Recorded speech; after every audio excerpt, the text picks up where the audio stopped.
La Grande-Bretagne et l'Allemagne signeront ce que le gouvernement britannique appelle un accord de défense significatif visant à accroître la sécurité, les investissements et les emplois.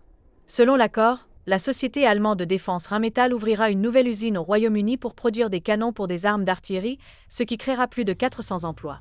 Les deux pays travailleront ensemble pour développer des drones et un nouveau missile à longue portée.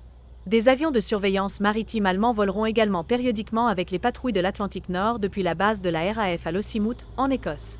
Le Parti travailliste a promis de construire des liens militaires plus étroits avec l'Allemagne alors qu'il était dans l'opposition, et cela fait partie d'une initiative plus large de ce gouvernement pour rétablir les relations avec les principaux alliés européens après le Brexit.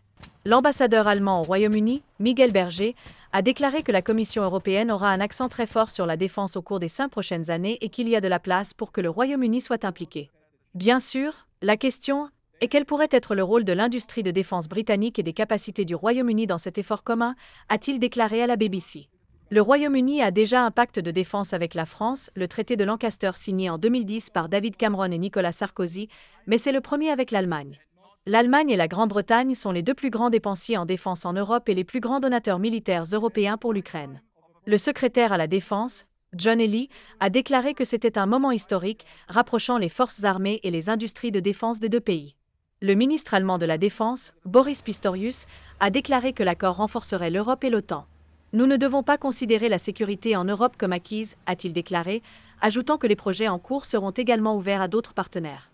En réalité, les deux pays coopèrent déjà en tant que membres de l'Alliance de l'OTAN.